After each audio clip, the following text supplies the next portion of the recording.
ሰላም የጉዞ ከሜሎ ጋር ቤተሰቦች እንዴት ናችሁልኝ? ዛሬ ቲክቶክ ፎሎወሮቼ በውስጥ የላኩልንን አንዳንድ ጥያቄዎች ለእኔ ማለት ነው ዳይሬክተር ያዘጋጅቷቸዋል። እኔ እስካሁን አላየኋቸውም። ከእናንተ ጋር ነው እኩል የምሰማው።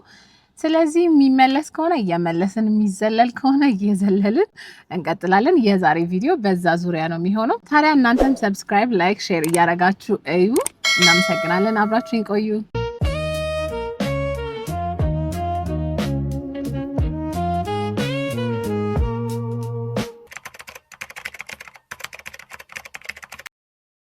እኔ ያልሆንኩት ነገር ነው ባይተው እኔ ያልሆንኩት እና አሁን ልሆነው እየሞከርኩት ያለው ነገር ነው። በተለይ ከሰው ጋር ስትሰራ ሁሉም ነገር አይነገርም ማለት እኔ አሁን በተፈጥሮ ግልጽ ነኝና አሁን ከሶስት ሰው ጋር ብሰራ አንዱ የሆነ ነገር ሊል ይችላል፣ አንዱ የሆነ ነገር ሊል ይችላል እና እኔ በግልጽ አይ እሱ እኮ እንዲህ ስላለኝ ነው ልል እችላለሁ።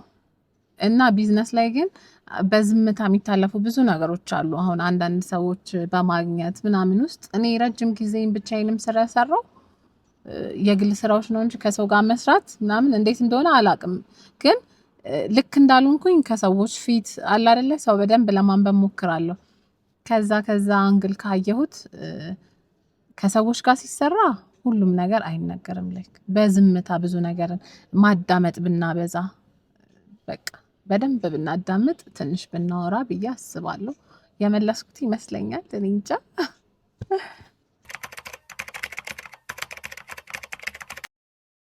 እኔ ተቀጥሮ መስራት ማበረታታ ሰው አይደለሁም። ትንሽም ነገር ብትሆን በራስ መስራት። እኔ 3 ወር ተቀጥሬያለሁ።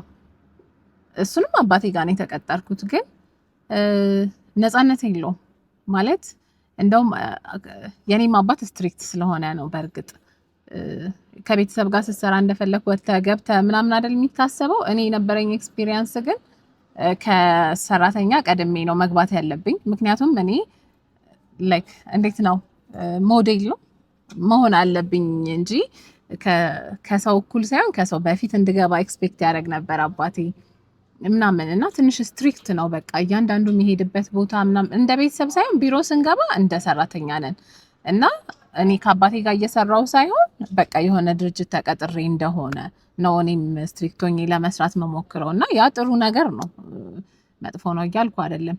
እና እዛ ውስጥ አሁን ራሴን ተቀጥሮ እንደሚሰራ ሰው ሳይ ታይም ፍሪደም የለህም። ስራም ኖራ አልኖረ ስራ ቦታ መገኘት አለብህ። እንደው ቅጥር እንኳን ከሆነ እኔ አሁን እንደዚህ አይነት ስራዎች መጥተዋል። አሁን እቤት ሆነ የምትሰራቸው የትም ሁን ስራውን ብቻ አምጣው አይነት ስራዎች መጥተዋል አሁን አይደለ? እንደዛ አይነት ስራዎች አሪፍ ናቸው። 2-3 ቦታም ተቀጥረ ብዙ ብር እያገኘ ከቤት ሆነ እየሰራ በእለቱ ዴሊቨር ማድረግ ያለብህን እያረክ አይነት ስራዎች ይመቹኛል።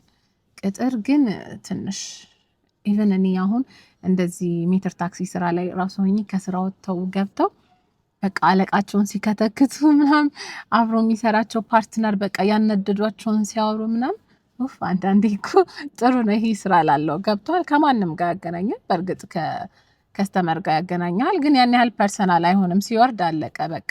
ኦፊስ ግን አስበው ይሄ እንደ ሶሻል ላይፍም አለው እኮ አይደለ? የእያንዳንዱን ባህሪ ምናምን ችለህ ተግባብተህ ምናምን ነው የሚመችህም አይመችህም። ፕላስ ለድርጅት ነው የምትደክመው። ለራስህ መስራትና ለድርጅት መስራት አንድ አይመስለኝም። እና እኔ እንዳጠቃላይ ትንሽም ብትሆን የግል ስራን አበረታታለሁ። ግን እንደኔ ዘሎ መግባት ሳይሆን በሚፈልጉት ፊልድ የተወሰነ ተቀጥረው ሰርተው ከዛ በኋላ ልምዱ ኖሮክ እንዴት እንደሚሰራ አውቀ ቢዝነሱ እንዴት ራን እንደሚደረግ አውቀ የራስህን ስትከፍት ያን ያህል ቻሌንጅ አያደርግህም። እኔ ምንድነው ያጠፋሁት? ወደ ስራ ስገባ የብር ችግር አልነበረብኝም። አባቴ የመደበልኝ ካፒታል ነበረ። ስለዚህ ያንንም ይህንንም እየሞከርኩ ብሩን በጥብጬ ጨረስኩት። ገባ? ግን የሆነ ቦታ አንገቴን ደፍቼ ተቀጥሬ የሆነ ነገር ለምጄ ኢቭን በተማርኩበት እኔ አርበን ፕላኒንግ የተማርኩት በዛ እንኳን ተቀጥሬ የሆነ ነገር ለምጄ በነፃም ቢሆን ሰርተ ትራንስፖርቱን ከቻለ ራሱ ሰርተ ልምድ ወስደ ከዛ የራስህን በደንብ ኦርጋናይዝድ ሆነ የራስህን ስራ መጀመር። ቅጥር ላይ ስታክ አለማድረግ ነው እንጂ የተወሰነ ኤክስፒሪየንስ ቅጥር ላይ ማድረግ ጥሩ ነው። ብዙ ነገር አንድ ነገር ግን አባቴ የሚለኝን እየሰማው ባድግ ኖሮ ብዬ አስባለሁ። ማለት በጣም አስቸጋሪ ልጅ ነበርኩኝ። ለአባቴም የመጀመሪያ ልጅ ነኝ እና እሱም እኔ ላይ ነው ኤክስፒሪየንስ ያደረገው ማሳደግን። እኔም የመጀመሪያ ልጅ ነኝ። ከኔ በፊት ያለ ልጅ የለም የማውቀው እና በቃ ብዙ ነገር ከስተቴን የተማርኩት ብዬ ነው የማስበው እና አባቴን ሞር ባዳምጥ ማለት እንደዚህ ስልህ ደግሞ ቶታሊ አስቸጋሪ ልጅ ሆኜ ሳይሆን በጣም ጎበዝ ሆኜ የመጣው ልጅ ነበርኩኝ። ግን ይሄ ቲኔጀርነት ምናምን አለ አይደለ? እዛ ላይ ትንሽ ፈነዳው። ግን ያው ትንሽ ላግ አድርጎኛል። አሁን የዛን ጊዜን ባስተካክል ኖሮ አሁን ከዚህ የተሻለ ቦታ ላይ እገኝ ነበር ብዬ አስባለሁ። እንግዲህ እንደ ሰው ቲኔጀርነቴን ይሄ ፋየር ኤጅ የሚባለውን ኤጅ መለስ ብዬ ኩሎኝ ባልፈው ደስ ይለኛል።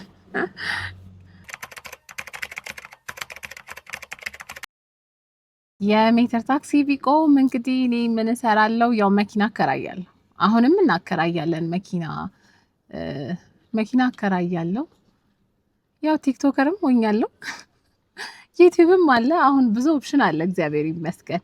ግን አይቆምም። ገና በደንብ የሚሰፋ ስራ ነው። ሰዎች እንደውም የሆነ አዳዲስ ሰው እንዲገባ አይፈልጉም። አንዳንድ ሰዎች፣ ሁሉንም ለማለት አይደለም። ምክንያቱም ሰው ሲበዛ ስራው ይጠፋል ምናምን የሚባል አይነት አስተሳሰብ አለ። ግን ገና ህዝባችን እያደገ ነው። ከተማዎች እየሰፉ ነው የሚሄዱት ምናምንና ስራው በደንብ ገና የሚሰፋ ስራ ነው። አታስቡ፣ ማንም ቢገባ ይበቃል። ዓለም ላይ 7 ቢሊዮን ህዝብ አለ ነው የሚባለው እና እንደዛ ነው ማስበው። አንድ ሰው ነበረ በስራ አጋጣሚ ነው ያወቅኩት። ከዛ ጓደኛ ሆንን። ያው ኖርማል ጓደኛ ነበረን እና በጣም በቃ ጎበዝ እንደሆንኩ ወይ ምናምን ነው የሚነግረኝ። በቃ የስራ ሰውነቴን ብዙ ሰው ይነግረኛል። ጠንካራ ሰራተኛ እንደሆንኩ ምናምን ብዙ ሰው ይነግረኛል። ከዛ እሱ ግን ምን አለኝ አንድ ቀን ሰዎች ለመተዋወቅ የምፈጥን ሰው አይደለሁም። መግባባት እቆያለሁ። በጣም ከተግባባው በኋላ ነው እንጂ በደንብ ክሎዝ መሆነው ቶሎ አልግባባም እና ከሰዎች ጋር መነጋገርን አትጢ።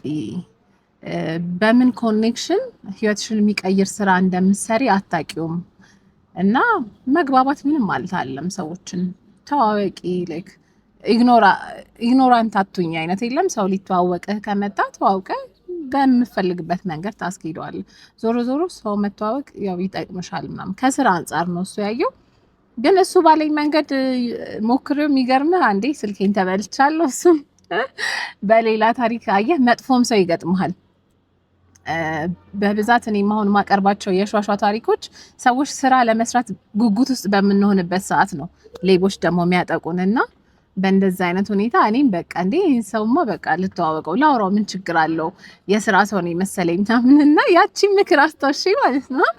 ከዛ በቃ ሲደውል ማንሳት ምናምን ጀመርኩኝ። በቃ ስለ ስራ የምናወራ ሲለኝ ሰውም የሆነ ሙድህን ካወቀ በኋላ ያንተን ስስ ፓርት ነው እንትን የሚለውና ከዛ በቃ ስለ ስራ ለማውራት ምናምን በሚለው ስልኬ ተበላ እና እንደዚህ አይነት አጋጣሚም ስላለ ያው ሰው እየመረጥን እናውራ በሚለው እናጠቃልለዋለን ይሄንን ጥያቄ። ከባድ ነው ይሄ ራሱ ቦታው ላይ ካልሆንክ ጀጅ ማድረግ ከባድ ነው። ግን አሁን እኔ ለምሳሌ ሁሉ ነገር ባጣ አምላኬ በጣም ከባድ ነው። እኔ ብዙ ጊዜ ይሄውልህ ከዚህ በፊት መኪናዬ ቶታል ዳሜጅ ሆኖብኛል። ብዙ ቢዝነስ ከስር ያለው ግን ከፈጣሪ ቀጥሎ አባቴ በህይወት ስላለ ጦስሽን ይውሰድ፣ ነገ አንቺ ከዚህ በላይ ይኖርሻል፣ ምንም ማለት አይደለም ለበጎ ነው ምናምን ብሎ ስለሚያበረታኝ ብዙ ጊዜ ከዜሮ ጀምሬያለሁ። አባቴን በህይወቱ ኦልሞስት ሁሉን ነገር አጥቶ ስራው ተበለሻሽቶበት ኔጌቲቭ ሆኖ ከዜሮ ጀምሮ ከዜሮ ሳይሆን ከዜሮ ኖርማል ነው ከኔጌቲቭ ጀምሮ ነው እዚህ የደረሰውና ግን አትሊስት አይዞ የሚልህ ሰው ያስፈልጋል ከጎን። ሌላው ይታለፋል። ግን አይዞ የሚልህም ሰው ከሌላ አጠገብክ ከባድ ነው። ገዳም መሄድ ይመስለኛል እኔ የማደርገው ነገር ከእግዚአብሔር ጋር ወርቼ ወደ ራሴ ለመመለስ ራሴንም እንዳላጣው በዛ መሀል። ግን እግዚአብሔር ይመስገን እኔ አባቴ ስላለ ከፈጣሪ ቀጥሎ እሱ ያበረታኛል ሁሌ። እኔ ምን አይነት ሰው መሰልኩ? ሰው ፍጹም እንዲሆን አልጠብቅም። እኔም አይደለሁም፣ ማናችንም አይደለንም። በፊት እንደዛ አይነት ነበርኩ። ኢቭን ማለት ከኔ ጋር ብዙ ጊዜ የሰሩት የቤት አጋዥ ነው። ከሰው ጋር ስላልሰሩ እንደ ፓርትነር እነሱ ነው ልጠራ የምችለው እና አጋዦቼ ፐርፌክት እንዲሆኑ ፈልግ ነበር። ማለት ሶፋ እንዲህ ቁጭ አድርጌው ከሄድኩ እንደዛ ነው ሁሌ ላገኘው የምፈልገው እና ይሄ ከአባቴ ነው የወሰድኩት። በጣም ኒት ነው፣ በጣም ጥንቁቅ ነው ሁሉ ነገር ላይ።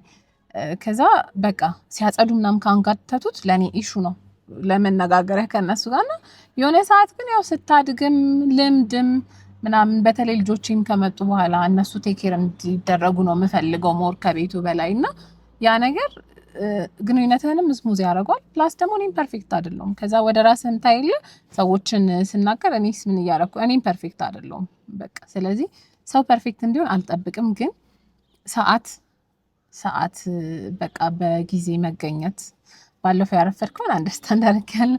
ሰዓት ፕላስ ደግሞ በቃ ከኔ ኩል ስራው ላይ የሆነ ይሄ አምቢሽን ነው ሞቲቬሽን ነው የምትሉት ብቻ በቃ ዴዲኬትድ የሆነ ሰው ስራው ላይ በቃ ይሄ ነገ ይደርሳል ከነገ ወዲያ ይደርሳል ምናምን በቃ ዛሬ እንዳለ አስበህ መስራት የሚባለው ነገር ይመቸኛል። እኔ በጣም ነው እልህ የሚይዘኝ ስራ ከጀመርኩ በቃ ሳልጨርሰው እንትን አልልም እና እንደዛ የሆነ ነገ አለ ይደርሳል ከነገ ወዲያ ምናምን ሳይሆን በቃ በቀኑ መስራት አለብኝ ብለህ ህሊናክ እኮ ይነግርሃል አይደል?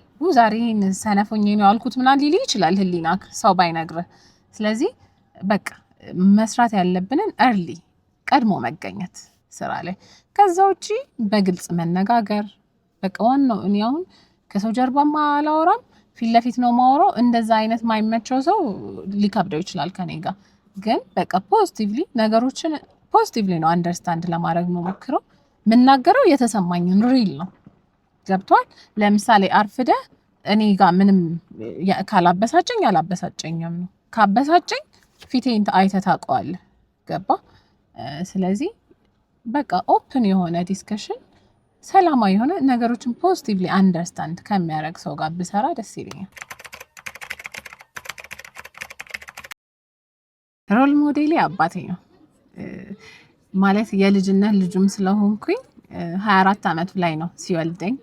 የ80 ብር ደሞዝተኛ ነበር ባልሳሳት እና የሆነ በጣም ክፍለ ሀገር ቦታ ላይ ሄልዝ ኦፊሰር ሆኖ ነው ሲሰራ እናቴን ያገኛትና ነው የተፈጠርኩትና በጣም ልጁን የሚወድ ምን ይለኛል መሰለ፣ እኔ በህይወቴ አንድ ሼልፍና አንድ ቴፕ በቂ ነበር እና ሼልፉንም ቴፑንም ደርሼበታለሁ። ግን አንቺን የተሻለ ለማስተማር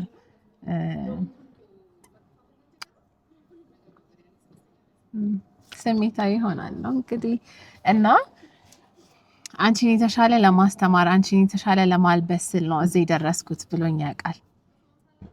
የምርም ደግሞ አይቼዋለሁ። ለምን መሰለ ሮል ሞዴል የሆነው እድገቱን አይቼዋለሁ። ምንም ነገር ሳይኖረው ነው የተፈጠርኩት። እኔ ከሱ ጋር ነው ያደግኩት። ከእናቴ ጋር አብረው መቀጠል አልቻሉም። ብቻውን ነበር ያሳደገኝና እናቴንም አሳምኖ በቃ ከኔ ጋር ብትኖር የተሻለ ስታተስ ላይ ሆነ። እሱ በተወሰነ አመታት ሱቅ ከፈተ። አዳማ ላይ ናዝሬት ነበረች ያን የምትባለው። እዛ ሱቅ ከፈተ ምናምንና የሆነ ሰዓት ማሚ ትወስደኛለች፣ የሆነ ሰዓት እሱ ጋር ምናምን ነበር። የተሻለ ትምህርት ታገኝ እቺ ልጅ እኔ ጋር ትሆን ብሎ አያሳምኖ ወሰደኝና ኢቭን ናዝሬት እያለን ሱቅ ነበረው። በጣም በቃ ብር ያገኝ ነበር ምናምን፣ ግን አላማው እሱ አልነበረም። ኢንጂነር መሆን ይፈልግ ነበር እና ቀን ሱቅ እየሰራ የሱቅ ስራ ያው የተማረም ያልተማረም ይሰራል። በብዛት ያልተማረ ይሰራል። በዛ ጊዜ ደግሞ የማታ ይማር ነበር አዳማ ዩኒቨርሲቲ። ያኔ ድሮይንግ በእጅ ነበር። በጣም ሰፊ ጠረጴዛ ላይ ወረቀት ተደርድሮ በስራስ ነበር ድሮይንግ የሚሰሩት። ያው እኔም ድሮይንግ ኮርስ የመውሰድ እድሉ ነበረኝ። ያው ሳይንስ አዲስ አበባ ዩኒቨርሲቲ ስለተማርኩኝ ኢንጂነሪንግ ስለነበረ ዲፓርትመንቴ አይቼዋለሁ። በአውቶካድ ምናምን ሲሰራ እንኳን ምን አይነት ከባድ እንደሆነ አይደለም በእጅና እያንዳንዱ ያሳለፋቸውን ቢዝነስ ላይ የገጠሙትን ኪሳራዎች፣ እነሱን ያለፈበት መንገድ፣ የምርም አሁን ያለበት ደግሞ ሰክሰስ ገባ እና የመጣበት መንገድ ይሄ እንደ አጭበርብሮ ኮንትራክተር ነው። አሁን ከትንሽ ደረጃ ተነስቶ ሲጀምር ያንን በአንድ ትንሽዬ ባረጃ ፒክአፕ ሲጀምር ያን ስራ ከዛ ጀምሮ እስካሁን ሳያጭበረብር የሚገርም ትላልቅ ሳይቶች እነዚህ አሁን 40-60 ምናምን የሚባሉ ሳይቶች እንደ ማሳያ ነው የሱ ህንፃ። ገስቶች ምናምን ሲመጡ የሱ ህንፃ ነው የሚጎበኘው። አፓርትመንት ምናምን ነው የሚመስለው። በቃ በጣም ጽድት አድርጎ በታማኝነት የሚሰራ ሰው ነው እና ከሱ ምን ተማርኩኝ? በታማኝነት መስራትን ገብቷል። የሆነ ነገር አግበስብሰህ ማደግ ሳይሆን ጤነኛ እድገት፣ በራስህ ላብ የመጣ እድገት ምን ያህል ሰላማዊ እንደሆነ እና መድረስም እንደሚቻል እዛ ደረጃ ላይ እኔ አሁን መኪናዎች ነበሩኝ ምናምን እሱን እያከራየሁኝ ልጆቼን እያሳደግኩ ቀለል ያለ ላይፍ ዝም ብዬ መኖር እችላለሁ። በሜትር ታክሲ መስራት አይጠበቅብኝም በዚህ ሰዓት። ግን ያ አይደለም። የኔ ሮል ሞዴል አባቴ ነው እና እኔ እንደማምነው ፈጣሪ ነው የሚያውቀው ወደፊቱን። በቃ የምፈልግበት ሌቭል ድረስ መድረስ እችላለሁ ብዬ እንዳስብ ነው ያደረገኝ እሱ የመጣበት መንገድ። ስለዛ አባቴ ነው እኔ ሮል ሞዴል። የነበረን ቆይታ ይሄን ይመስል ነበር። ጥያቄዎቹ ትንሽ ቻሌንጅ ያደረጉኝም አሉ፣ ቀለል ብለውኝም የመለስኳቸው አሉ። ከዚህ በተጨማሪ ደግሞ ማወቅ የምንፈልገው ነገር አለ ስለሚለው የሆነ የምትሉ ካላችሁ ኮመንት ሴክሽን ላይ አስቀምጡልኝ። ታዲያ ሁልጊዜ ቪዲዮ ማየት ስትጀምሩ ላይክ በማድረግ ጀምሩ እባካችሁ። ሰብስክራይብ፣ ሼር ማድረግም እንዳይረሳ። እወዳችኋለሁ። ባይ